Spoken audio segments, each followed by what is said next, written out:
आज है 10 अक्टूबर और आज के लिए भी हमारे पास दो एडिटोरियल हैं। पहला एडिटोरियल है केरल सरकार और वाइल्ड लाइफ प्रोटेक्शन एक्ट के बारे में। केरल सरकार वाइल्ड लाइफ प्रोटेक्शन एक्ट 1972 में अमेंडमेंट करना चाहती है, कुछ संशोधन करना चाहती है। और दूसरा एडिटोरियल है कोनसीमा में, मतलब आंध्र प्रदेश में एक फटाका फैक्ट्री में ब्लास्ट हुआ है, उसके बारे में।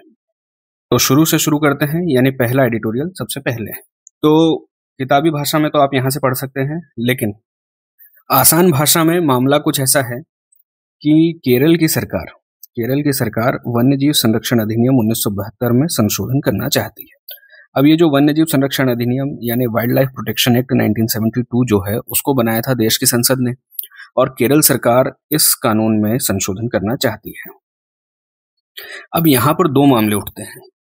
पहला तो यह है कि ये जो वन्यजीव संरक्षण अधिनियम है देश की संसद में बना था, और चूंकि देश की संसद में बना था इसलिए क्या केरल सरकार इस कानून में संशोधन कर सकती है, बदलाव कर सकती है, क्या उसके पास इतनी शक्तियां हैं?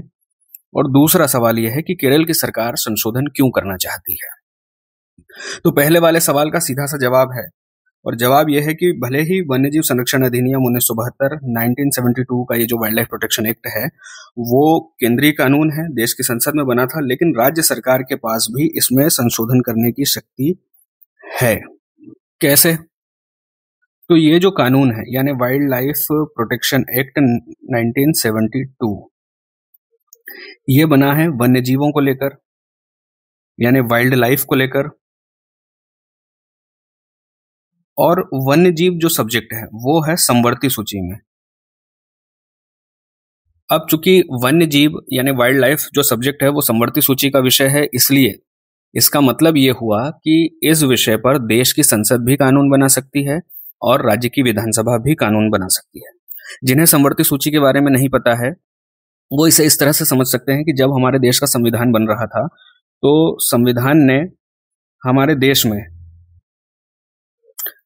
संघीय व्यवस्था बनाई थी, और जब देश में संघीय व्यवस्था होती है उसका मतलब होता है कि यहाँ पर दो सरकारें होती है, एक तो संघ की सरकार और दूसरा राज्यों के स्तर पर सरकार।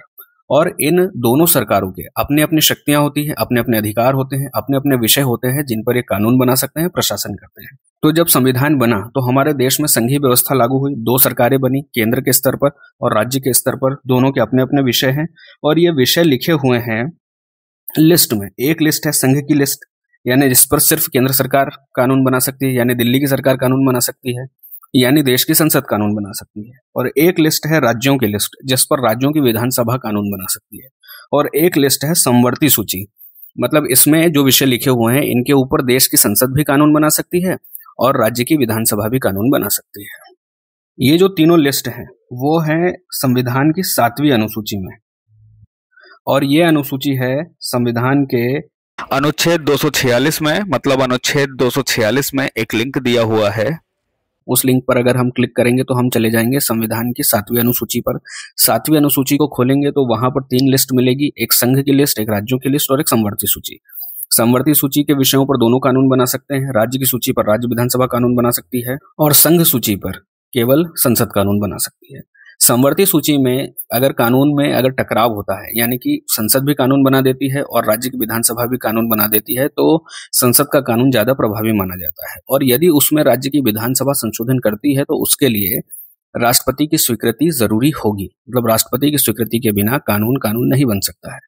तो ये पूरा मामला है केरल का। केरल सरकार वन्यजीव संरक्षण अधिनियम 1972 में संशोधन करना चाहती है, जो कि यानी वाइल्ड लाइफ प्रोटेक्शन एक्ट संसद का बनाया कानून है, और संसद के बनाए कानून में राज्य की विधानसभा संशोधन करना चाह रही है। उसके लिए अब जब भी कानून पारित होगा विधानसभा से तो राज्यपाल के पास जाएगा, राज्यपाल से फिर राष्ट्रपति के पास जाएगा, राष्ट्रपति की स्वीकृति जरूरी होगी। मतलब राज्य की विधानसभा के पास कानून बनाने की शक्ति तो है, लेकिन इसके लिए राष्ट्रपति की स्वीकृति जरूरी होगी। तो यहां तक की कहानी इतनी है। अब यहां पर दूसरा सवाल यह उठता है कि केरल की सरकार संशोधन क्यों करना चाहती है।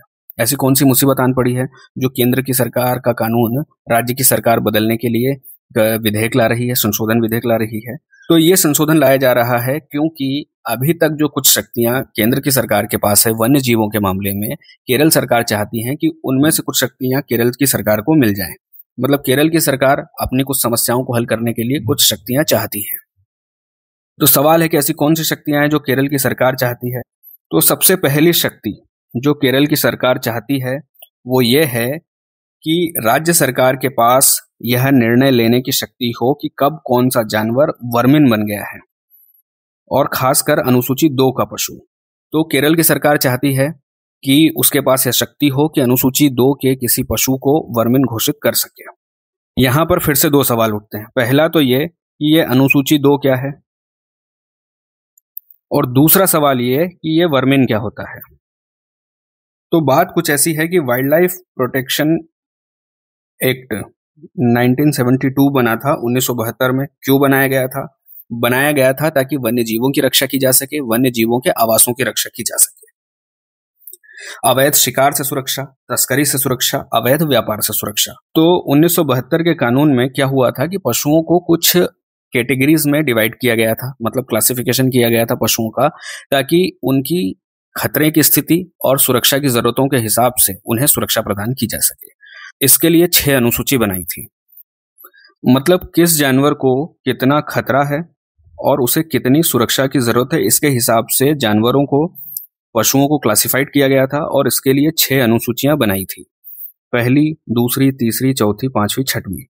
5 अनुसूचियां थी पशुओं के लिए और 1 अनुसूची थी पौधों के लिए। हालांकि 2022 में इस कानून में संशोधन हो चुका है। पहले जो 6 अनुसूचियां थी अब उनकी जगह 4 अनुसूचियां हैं, लेकिन हमें 2022 के संशोधन को नहीं देखना है, क्योंकि केरल की सरकार जो है 1972 के कानून में जो 6 अनुसूचियां थी उनमें से पहली और दूसरी अनुसूची में संशोधन करना चाहती है, इसलिए हम 6 अनुसूचियों वाला कानून देखेंगे। तो वाइल्ड लाइफ प्रोटेक्शन एक्ट की जो 6 अनुसूचियां हैं उनमें से पहली अनुसूची में वे लुप्तप्राय प्रजातियां हैं जिनके ऊपर सबसे ज्यादा खतरा है और इन्हें सबसे ज्यादा सुरक्षा की जरूरत है। इन प्रजातियों का पूरे भारत में कहीं पर भी शिकार नहीं किया जा सकता। पूरे भारत में इनके शिकार पर प्रतिबंध है, उल्लंघन करने पर कड़ा दंड दिया जाएगा, इस तरह का प्रावधान है। इसमें है जैसे काला हिरण, हिम तेंदुआ, हिमालयन भालू, एशियाई चीता जैसे जानवर। तो पहली अनुसूची में वे जानवर हैं जिनके ऊपर सबसे ज्यादा खतरा है, जो लुप्तप्राय हैं, इन्हें सबसे ज्यादा सुरक्षा की जरूरत है। पूरे भारत में इनके शिकार पर प्रतिबंध है और इनके उल्लंघन पर कठोर दंड का प्रावधान है। दूसरी अनुसूची की बात करें तो दूसरी अनुसूची में उन पशुओं को रखा गया है जिन्हें सुरक्षा की तो जरूरत है, लेकिन पहली अनुसूची से कम खतरा है इनके ऊपर, और इनमें है असमियाई मकाक यानी बंदर, हिमालयन भालू और इंडियन कोबरा जैसे जानवर। तीसरी और चौथी अनुसूची में वे प्रजातियां शामिल हैं जो संकटग्रस्त नहीं है, लेकिन इनके शिकार पर प्रतिबंध है और इसके उल्लंघन के मामले में भी कठोर दंड का प्रावधान है। तीसरी अनुसूची में है चीतल, भड़ल यानी ब्लू शिप, लकड़बग्घा और सांभर जैसे जानवर, और चौथी अनुसूची में है राजहंस, खरगोश, बाज, किंगफिशर और हॉर्सशू क्रेब जैसे जानवर। तो तीसरी और चौथी अनुसूची में जो जानवर हैं वे संकटग्रस्त तो नहीं है, लेकिन इनके शिकार पर प्रतिबंध है। और पांचवी अनुसूची में ऐसे जानवर हैं जिन्हें वर्मिन कहा जाता है। वर्मिन मतलब ये ऐसे पशु हैं जो रोगों का संचरण करते हैं, मतलब बीमारियों को फैलाते हैं, पौधों और खेतों को नुकसान पहुंचाते हैं, फसलों को नष्ट कर देते हैं। ऐसे जानवरों को 5वीं अनुसूची में रखा गया है। 6ठी अनुसूची में पौधे हैं। वाइल्ड लाइफ प्रोटेक्शन एक्ट 1972 की 6th शेड्यूल में 6ठी अनुसूची में ऐसे पौधे हैं, मतलब ऐसे पौधों की लिस्ट है जिनकी ना तो खेती की जा सकती है, ना ही परिवहन किया जा सकता है, ना ही बिक्री की जा सकती है, ना ही व्यापार किया जा सकता है। बिना सरकारी अनुमति के खेती नहीं हो सकती, बिना सरकारी अनुमति के व्यापार नहीं हो सकता। अब केरल सरकार पहली अनुसूची में और दूसरी अनुसूची में संशोधन करना चाहती है। इसमें एग्जाम्पल देखें तो केरल सरकार बोनट मकाक को दूसरी अनुसूची से बाहर करना चाहती है ताकि इसे मिलने वाली कानूनी सुरक्षा खत्म हो जाए। और इस संशोधन में मुख्य वन्यजीव वार्डन को भी यह अधिकार दिया गया है कि वह किसी ऐसे पशु को मारने, बेहोश करने, पकड़ने या स्थानांतरित करने का आदेश दे सके जिसने किसी व्यक्ति को गंभीर रूप से घायल किया है। क्योंकि केरल में ह्यूमन वाइल्ड लाइफ कॉन्फ्लिक्ट बढ़ता जा रहा है, हिंसक टकराव हुए हैं, जंगली सुअरों से हिंसक टकराव हुए हैं, बोनेट मकाक ने परेशान करके रखा है, और केरल सरकार इस समस्या का समाधान करना चाहती है। तो समस्या यह है कि केरल में लोग जंगली जानवरों से बहुत ज्यादा परेशान हैं, विशेष तौर पर किसान, क्योंकि वहां पर फसलों का भी नुकसान कर रहे हैं जानवर, और मानव पशु संघर्ष में कई लोगों की जानें भी जा रही हैं, कई लोगों की मौतें हो रही है, आर्थिक नुकसान हो रहा है, फसलें बर्बाद हो रही हैं। हाथी, बाघ, बंदर और जंगली सुअर जैसे जानवर लगातार मानव बस्तियों में घुस रहे हैं। एक अनुमान के हिसाब से पिछले 5 सालों में लगभग 100 से ज्यादा मौतें हो चुकी है ह्यूमन वाइल्ड लाइफ कॉन्फ्लिक्ट में। केरल सरकार जंगली जानवरों की समस्या का समाधान करना चाहती है। केरल सरकार ऐसी शक्तियां चाहती है जिससे इन जानवरों को नियंत्रित किया जा सके, पकड़ा जा सके, स्थानांतरित किया जा सके या जरूरत पड़ने पर मारा जा सके। और इसके लिए केरल सरकार वन्यजीव संरक्षण अधिनियम 1972 में संशोधन कर रही है। लेकिन यदि हम गंभीर रूप से इस समस्या को देखें, इस समस्या के कारणों को देखें, तो इस संघर्ष का कारण केवल पशु नहीं है, सिर्फ जानवर नहीं है, बल्कि हम भी हैं, बल्कि मनुष्य भी है। क्योंकि हमारे गांव, हमारे खेत, हमारे शहर लगातार जंगल की तरफ बढ़ रहे हैं, धीरे धीरे सरक रहे हैं।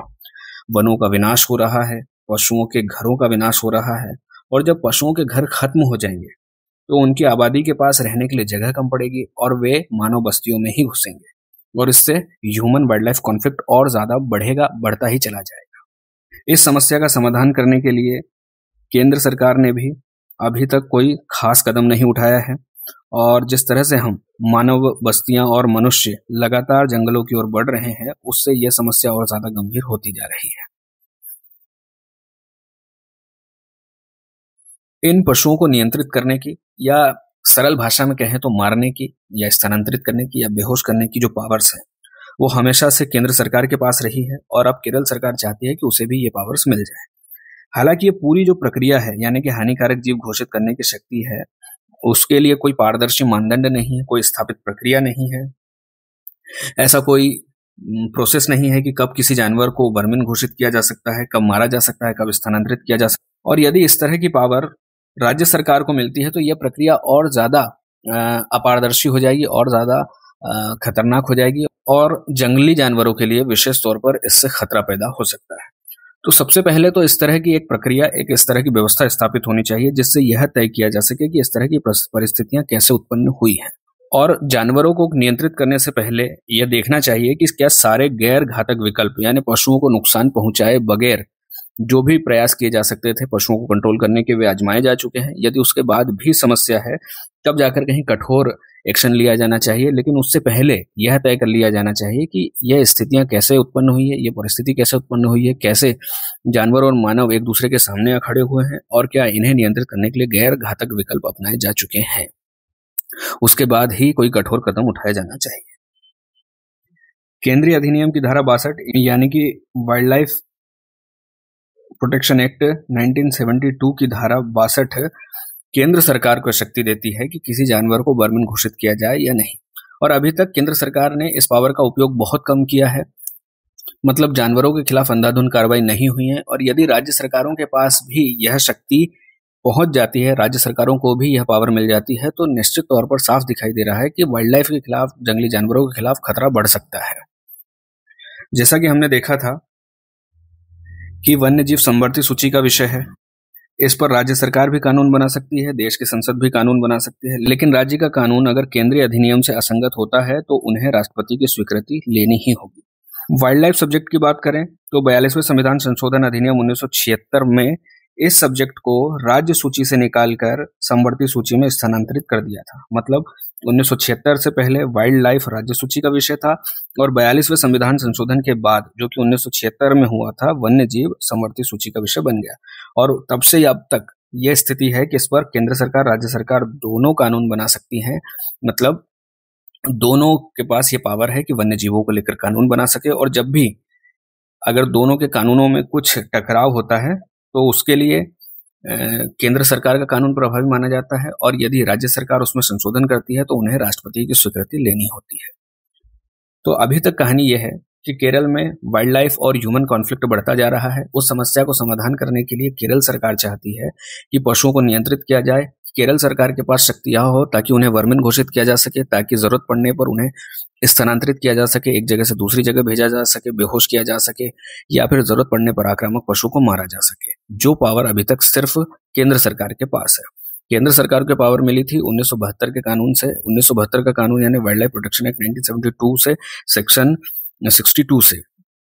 अब केरल सरकार उसके लिए संशोधन ला रही है। अब संशोधन के लिए राष्ट्रपति की स्वीकृति की जरूरत होगी और यहां पर राज्य सरकार और केंद्र सरकार में टकराव देखने को मिल रहा है।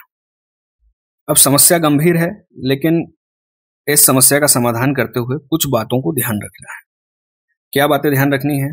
पहली बात तो यह कि पशुओं की सुरक्षा भी उतनी ही जरूरी है जितनी मानवों की सुरक्षा जरूरी है। हमने जो राष्ट्रीय और अंतर्राष्ट्रीय स्तर पर संरक्षण के प्रयास किए हैं, उन प्रयासों को असफल नहीं होने देना है और उनको ध्यान में रखकर इस समस्या का, इस कॉन्फ्लिक्ट का रिस्पॉन्स करना है, इस समस्या को समाधान करना है। दूसरी बात, राज्य के स्तर पर लोगों की सुरक्षा के लिए, लोगों की आर्थिक सुरक्षा के लिए राज्य सरकार को और विभागों को तैयार रहना चाहिए, सचेत रहना चाहिए, ताकि तुरंत कहीं भी होने वाली अपनी घटना का रिस्पॉन्स किया जा सके। तीसरी बात कि इस समस्या का समाधान के लिए सबसे पहले गैर घातक, गैर जानलेवा तरीकों का उपयोग किया जाना चाहिए।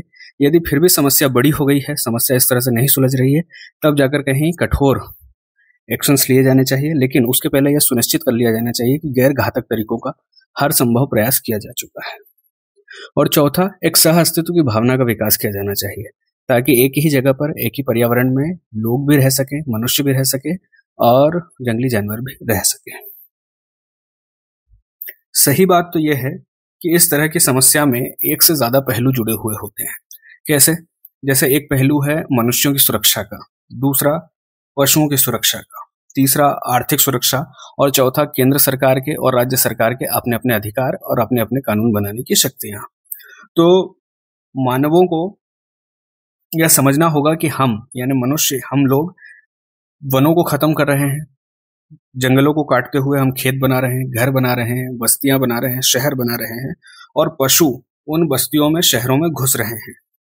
पशुओं को मारना, पशुओं को खत्म करना इस समस्या का एक शॉर्टकट समाधान हो सकता है, लेकिन समस्या के सही कारणों का पता लगाना और उनका समाधान करना सबसे ज्यादा जरूरी है।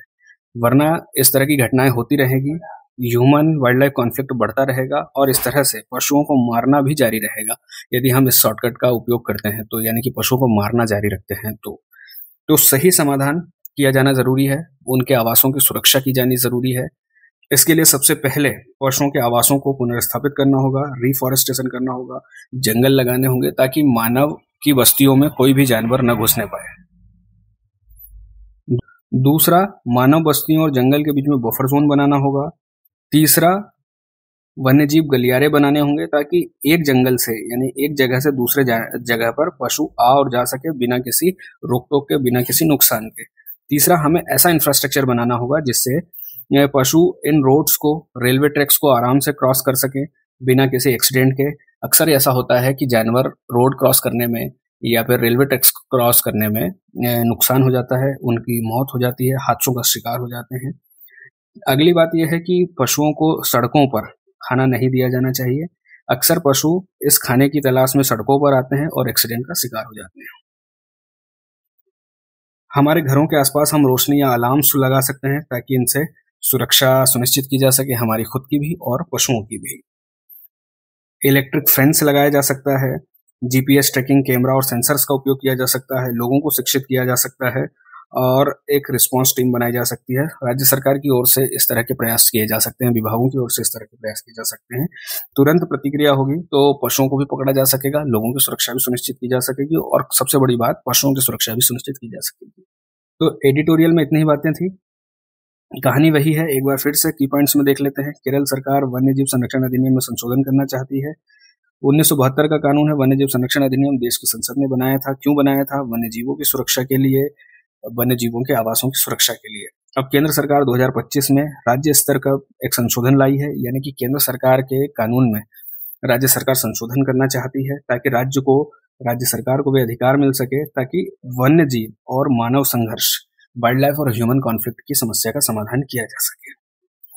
विधेयक में यह है कि केंद्र सरकार का जो कानून है, मूल अधिनियम 1972 का, उसमें राज्य सरकार अनुसूची 2 के पशुओं को हानिकारक घोषित यानी वर्मिन घोषित करने की शक्ति चाहती है और वन्यजीव वार्डन को यह शक्ति देना चाहती है, ताकि पशुओं को मारने, बेहोश करने, पकड़ने या एक जगह से दूसरी जगह पर स्थानांतरित करने का अधिकार उन्हें मिल सके। खासकर बोनट मकाक और जंगली सुअर से काफी ज्यादा परेशान है केरल, और केरल के लोग, केरल की सरकार और केरल के किसान। अब यहाँ पर समस्या यह है कि पहले वर्मिन घोषित करने की शक्ति सिर्फ और सिर्फ केंद्र सरकार के पास थी। केंद्र सरकार अब समय पर निर्णय नहीं ले पाई, केंद्र सरकार इस समस्या का समाधान नहीं कर पाई, इसलिए केरल सरकार चाहती है कि वे शक्तियां उसे मिले और इस समस्या का समाधान किया जा सके। केंद्र सरकार का पक्ष है कि इस कानून का यदि अंधाधुंध प्रयोग किया जाता है, यदि जानवरों को मारा जाता है, तो संरक्षण के प्रयास प्रभावित होंगे, संरक्षण के प्रयास असफल हो सकते हैं। इस तरह की शक्तियों का अंधाधुंध प्रयोग नहीं किया जाना चाहिए। संविधान की बात करें तो संविधान में वन्यजीव है संवर्ती सूची में कब आया था? 1976 में 42वां संविधान संशोधन हुआ था। उससे पहले राज्य सूची का विषय था, अब संवर्ती सूची का विषय है। मतलब केंद्र सरकार भी कानून बना सकती है और राज्य सरकार भी कानून बना सकती है, लेकिन अगर राज्य सरकार कानून बनाती है तो उन्हें राष्ट्रपति की स्वीकृति लेनी जरूरी होगी। पर्यावरण और नैतिकता का प्रश्न भी है, क्योंकि यदि इस तरह के अधिकार मिल जाते हैं तो राज्य सरकारें शॉर्टकट अपनाकर जानवरों को मार सकती है। गैर घातक विकल्पों को दरकिनार किया जा सकता है। मतलब सबसे पहले तो किसी भी पशु को पकड़ने के लिए या नियंत्रित करने के लिए गैर घातक, गैर जानलेवा तरीकों का उपयोग किया जाना चाहिए। लेकिन यदि इस तरह की शक्तियां हैं यदि इस तरह की शक्तियां हैं राज्य सरकार के पास, तो अक्सर इसका शॉर्टकट के रूप में अगर उपयोग किया जाएगा, अंधाधुंध उपयोग किया जाएगा, तो संरक्षण के प्रयास असफल होंगे। आगे क्या किया जा सकता है? आगे कई प्रयास किए जा सकते हैं, जैसे कि गैर घातक तरीकों में ट्रैंक्विलाइजर, पुनर्वास, इलेक्ट्रिक फेंस, और हमने ऊपर देखे कि ऐसा इंफ्रास्ट्रक्चर तैयार किया जाना चाहिए जिससे जानवर रोड क्रॉस कर सके आसानी से, बिना किसी टकराव के, बिना किसी दुर्घटना के। सेंसर्स का उपयोग किया जा सकता है, कैमरा का उपयोग किया जा सकता है, लाइट्स का उपयोग किया जा सकता है, अलार्म्स का उपयोग किया जा सकता है।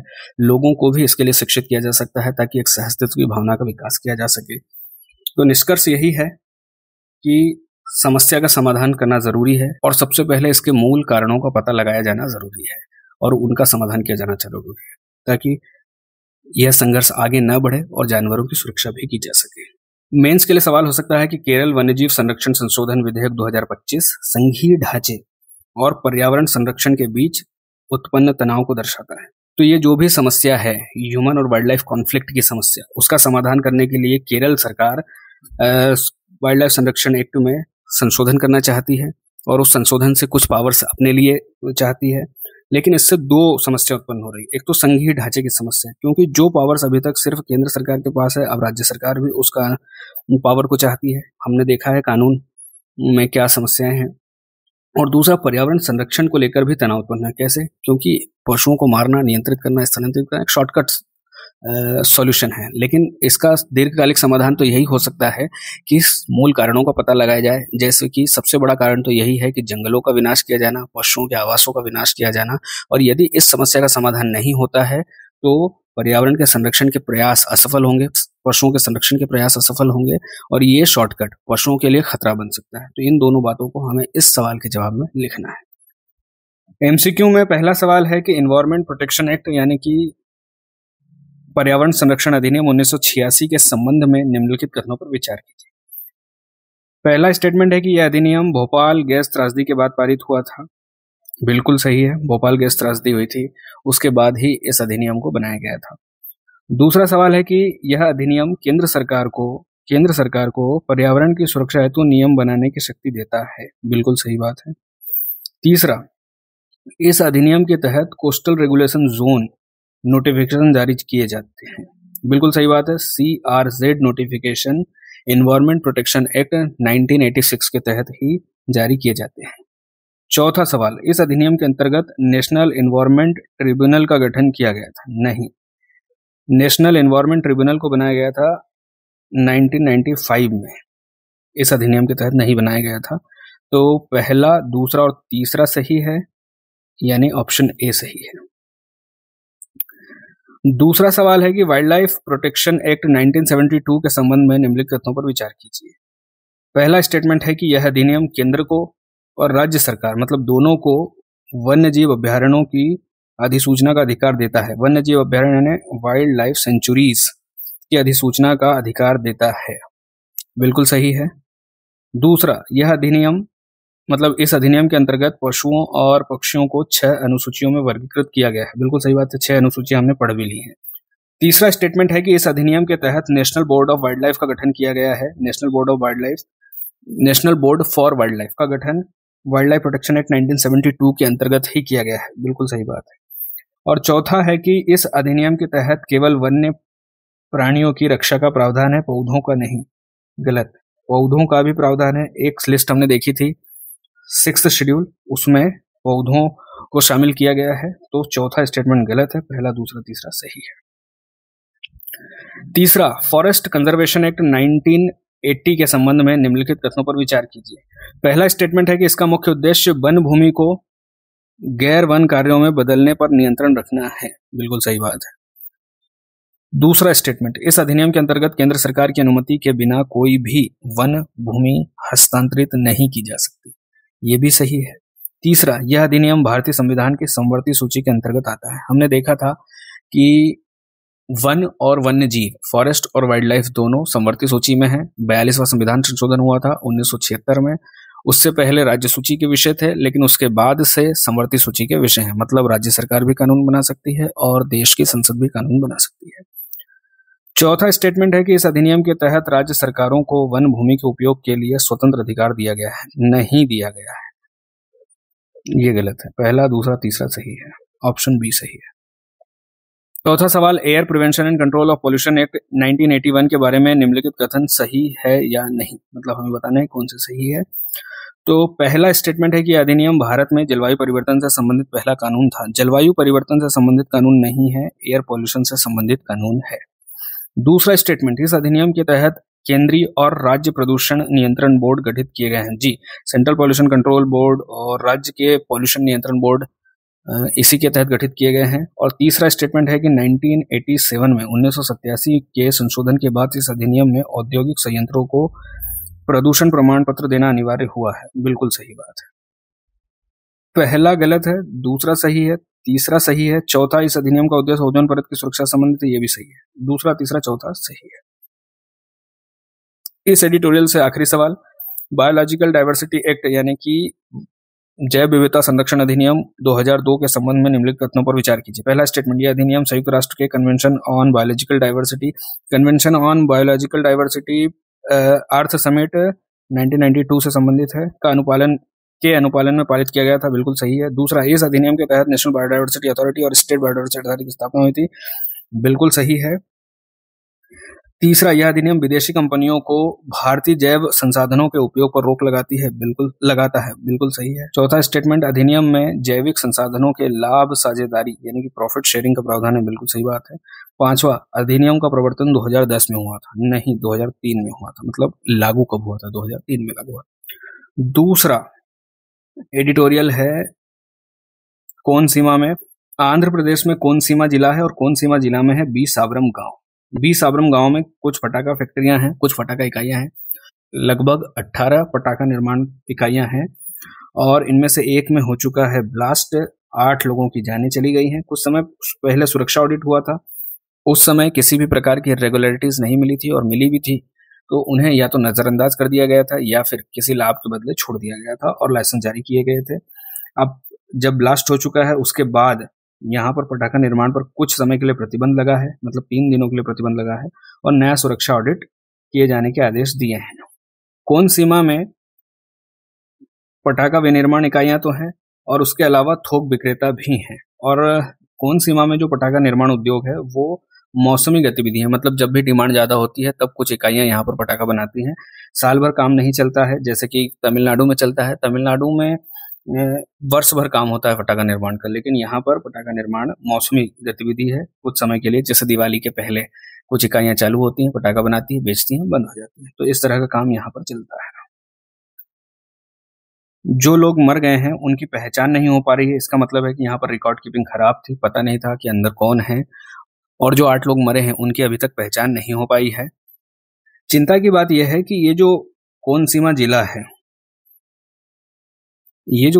जिला है, ये गोदावरी बेसिन में है और गोदावरी बेसिन में होने के कारण यहाँ पर कुछ खतरा और बढ़ जाता है, क्योंकि यहाँ पर पहले से ही तेल की मतलब ऑयल ड्रिलिंग यूनिट्स हैं, पाइपलाइनें हैं और पेट्रोलियम का काम होता है। तो यदि हादसा बड़ा होता है और विस्फोट इतना बड़ा होता है कि इन यूनिट्स तक आग पहुंच जाती है तो खतरा और ज्यादा बढ़ सकता था, इसलिए चिंता की ज्यादा बात है। भारत में पटाखा उद्योग की बात करें तो पटाखा उद्योग तमिलनाडु में सबसे बड़ा उद्योग है। यहाँ पर जैसे हमने बात की कोनसीमा में, तो मौसमी गतिविधि है, मतलब कुछ समय के लिए पटाखा भी निर्माण होता है और जैसे दिवाली के पहले, और फिर यूनिट्स बंद हो जाती है। तमिलनाडु में छोटे मोटे स्तर पर निर्माण कार्य होता रहता है, साल भर होता रहता है। और यहाँ पर जो काम हो रहा था उसमें प्रशासनिक इकाइयों के द्वारा नजरअंदाज किया जा रहा था। यूनिट्स को लाइसेंस दे दिए गए थे, लेकिन इरेगुलरिटीज को नजरअंदाज किया गया होगा, या फिर उस समय इरेगुलरिटीज नहीं थी और हो सकता है कोई जेन्युइन खतरा हुआ हो। अभी पता चलेगा कि उसके क्या कारण हैं। भारत में पटाखा निर्माण के लिए petroleum and explosive safety organisation PESO के अंतर्गत लाइसेंस दिए जाते हैं। Petroleum and explosive safety organisation यानी पेट्रोल और विस्फोटक सुरक्षा संगठन भारत सरकार के मिनिस्ट्री ऑफ कॉमर्स और इंडस्ट्रीज के अंतर्गत एक नोडल एजेंसी है। यह पेट्रोलियम, एक्सप्लोसिव और कंप्रेस्ड गैस जैसी खतरनाक चीजों को रेगुलेट करता है। जो भी उद्योग हैजार्डस मटेरियल्स जैसे पेट्रोलियम, एक्सप्लोसिव्स और कंप्रेस्ड गैस की मैन्युफैक्चरिंग, स्टोर, ट्रांसपोर्ट और विक्रय में लगे हुए हैं, उनको petroleum and explosive safety organisation से लाइसेंस लेना जरूरी है। अब आग की बात करें तो कहीं भी आग लगने के लिए 3 चीजें जरूरी होती हैं। एक तो ईंधन, दूसरा हवा और तीसरा प्रज्वलन का स्रोत। अब ईंधन यानी फ्यूल, हवा में ऑक्सीजन और हीट, इन 3 चीजों की जरूरत होती है। ये इसको कहते हैं फायर ट्रायंगल। ये 3 चीजें जहां मिल जाती है वहां पर आग लग जाती है। पटाखा फैक्ट्री में ईंधन तो पहले से ही यानी बारूद है, दूसरी चीज हवा तो मौजूद है ही, और तीसरी चीज आग का स्रोत कुछ भी हो सकता है, जैसे बिजली के विद्युत उपकरण हो सकते हैं, स्विच बोर्ड्स हो सकते हैं, या फिर कोई माचिस या फिर किसी भी दूसरी प्रकार की गतिविधि, मान लो स्मोकिंग करता है तो इस तरह की गतिविधियों से आग लग सकती है। इसलिए जरूरी है कि जितने भी विद्युत उपकरण और स्विच बोर्ड हैं उनको अच्छी क्वालिटी का होना जरूरी है, जो मानक तय किए गए हैं उनके हिसाब से होना जरूरी है, ताकि सुरक्षा सुनिश्चित की जा सके और इस तरह के खतरों से बचा जा सके।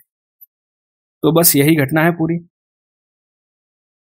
कौन सीमा में पटाखा फैक्ट्री में आग लग गई है, कौन सीमा कहाँ है, कौन सीमा एक जिला है आंध्र प्रदेश में है, वहां पर 20 आब्रम गांव है, लगभग 18 पटाखा विनिर्माण इकाइयां हैं। मौसमी गतिविधि है, साल भर काम नहीं होता है, जब डिमांड होती है तब ये यूनिट शुरू हो जाती है। इनका सेफ्टी ऑडिट हुआ था, कलेक्टर के द्वारा लाइसेंस भी जारी किए गए थे, लेकिन उस समय हो सकता है या तो कोई इरेगुलरिटीज नहीं थी या फिर उन्हें नजरअंदाज कर दिया गया था। लोगों की पहचान नहीं हो पा रही है कि कौन लोग अंदर थे, तो मतलब रिकॉर्ड कीपिंग खराब थी। आसपास का एरिया भी थोड़ा सा संवेदनशील है, क्योंकि ये जिला गोदावरी बेसिन में है और यहाँ पर तेल और गैस की ड्रिलिंग का काम चलता है, पाइपलाइन परिवहन भी है। तो यदि आग उन यूनिट्स तक पहुंचती है तो बड़ा खतरा हो सकता था, विनाशकारी इसके असर हो सकते थे। और भारत में जितने भी एक्सप्लोसिव काम है, मतलब जितने भी हैजार्डस मटेरियल जैसे कि पेट्रोलियम, एक्सप्लोसिव्स और कंप्रेस्ड गैस की मैन्युफैक्चरिंग, स्टोर, ट्रांसपोर्टेशन और विक्रय में लगे हुए जितने भी यूनिट्स हैं उनको लाइसेंस देने का काम यही करता है, पेसो करता है, petroleum and explosive safety organisation. आग लगने के लिए 3 चीजें जरूरी है, ईंधन, हवा और प्रज्वलन। जहां पर तीनों चीज मिल जाती है वहां पर आग लग जाती है। पटाखा फैक्ट्री बहुत ज्यादा संवेदनशील है, आग का इससे दूर दूर तक कोई संबंध होना नहीं चाहिए। वहां पर जो भी उपकरण हैं, जितने भी डिवाइसेस यूज की जा रही हैं, बिजली के स्विच बोर्ड्स भी जो यूज किए जा रहे हैं, वायर्स यूज किए जा रहे हैं, उनको स्टैंडर्ड्स क्वालिटी का होना चाहिए ताकि कोई भी खतरा न होने पाए। बस आज के लिए इतना ही, कल फिर मिलेंगे।